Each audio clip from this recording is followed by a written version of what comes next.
Hi, good morning, good afternoon, good evening, whenever you may be watching this video.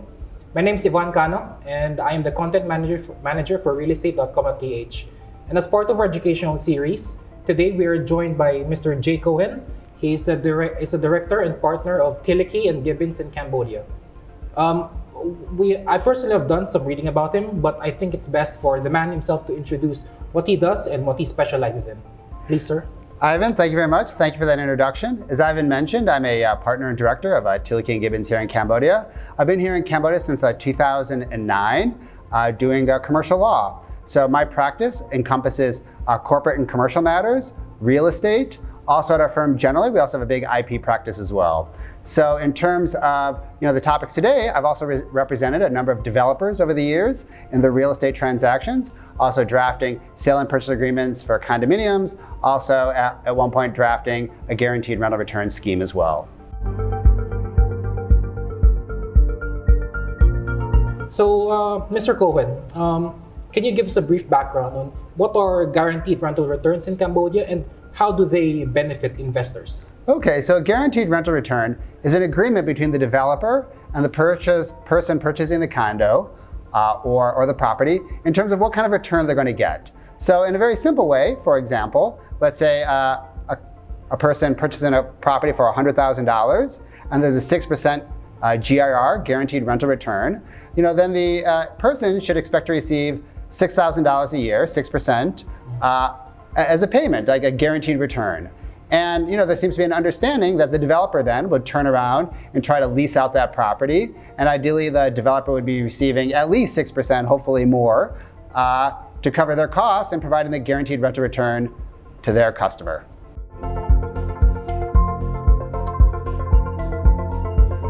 So moving on to the next question. You mentioned earlier that it's about 6%. But is this the going rate in Cambodia? Could it be any higher or could it be lower? Absolutely. So I think many different developers are providing slightly different rates, but I think the range is generally between 6 and 8%.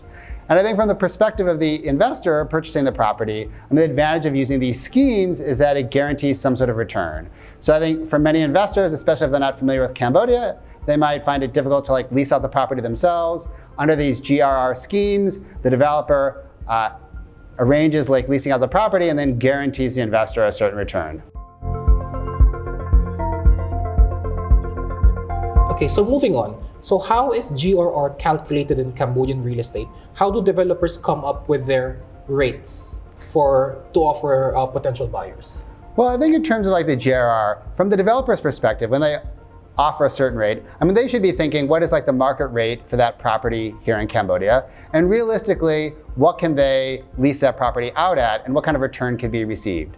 At the same time, I think from the investor's perspective, they probably need to be a little bit careful or a little bit aware of what market rates are, because it is certainly conceivable that developers might either make the rate low because they think they can lease it out for more, or at the same time, they may make it higher than the actual market rates to sort of tempt investors and give them a false sense of where market rates are for the property. So when it comes to GRR, what do you think should they be looking for to get the best value out of their investment? Okay, well certainly as a starting point, if there is a GRR scheme, I think the investor needs to make sure that the GRR scheme is set out in writing. There needs to be some sort of contractual document that sets out the rights to the GRR. And then from that point, I think the investor really needs to be very careful and understand what other sort of costs might be imposed by the developer that may reduce the GRR. So for example, if a person purchases a property for $100,000 and there's a 6% GRR, the person might expect to receive $6,000 per year. But often in the GRR schemes, there might be other costs that the developer will impose that will reduce that amount. For example, and this would apply if there is no GRR, but you might have to pay management fees, sinking funds. Depending on the nature of the property, the investor might have to pay utilities. There also could be furniture packages that the investor has to pay. So there could be some other expenses that the investor has to pay that will actually reduce the amount of the GRR. So I think it's really important for them to really look at the agreement very, very carefully, understand all the expenses, and then to understand after those expenses, what is their return. Oh, I see. So GRR is just a more like gross rental return, no? Yes, I think it is really, people should look at it as a gross rental return. Also, in addition to any fees that the developer imposes, again, such as management fees, utility fees, furniture packs, there's of course like taxes as well. Yeah. So if you're an overseas investor, there's generally a 14% withholding tax on payments made to a non-resident. So that will also reduce the amount that you actually receive in your pocket.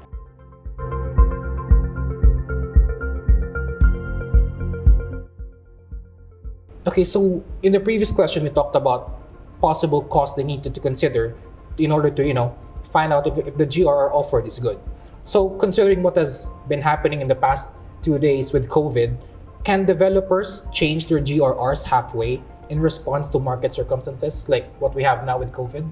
That's a great question, and obviously it's a very timely question with COVID. And the answer is it depends. And when I say it depends, I mean, remember, the GRR scheme is a contract between the investor and the developer. So whether the developer is allowed to reduce the GRR because of events like a pandemic, or it's generally called like force majeure events, that really depends on like the nature of the contract. So I think to answer your question, you have to look at the contract and see, what does it say? Can the developer reduce the GRR under certain situations?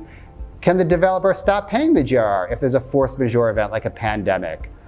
Possibly, but it really depends on the nature of your contract. But I'll say generally, if it's not addressed in the contract, then the answer would be no. Then the developer is guaranteed to provide this GRR and they're supposed to pay it.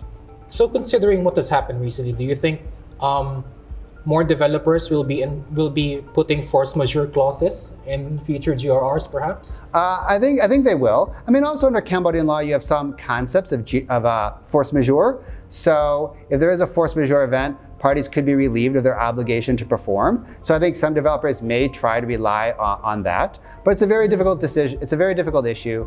It's not clearly spelled out under Cambodian law. So I think there's still a lot of ambiguity, like in what situations can people actually exercise force majeure. But I think that's something people need to definitely think about. And I think a lot of developers, they might be under pressure now.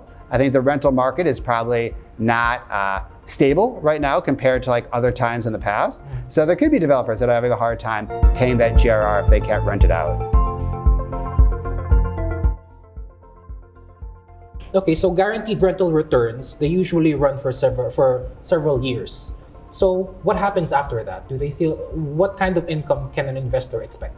So after the guaranteed rental return ends, then at that point in time, the investor takes over the property and they have an obligation to lease it out themselves. In some cases, the developer, they may also have some like ongoing program where the developer might help you lease out the property for you. So it really, again, depends on like the nature of your contract. You have to take a look at it and see, at the end of the GRR period, will the developer still assist you for additional fees to like lease out the property? Or are you on your own and you have to go find your own real estate agent or your own real estate management firm to help you lease out and manage the property? Okay, so Mr. Cohen, you've shared extensively on what investors should be looking for and what they could expect with GRRs in Cambodia. Now, as a closing to this interview, do you have any other tips for investors, especially when it comes to ensuring that their GRRs are followed by developers? Absolutely. I think a really key point for investors to know is that a GRR is just an agreement between you and the developer.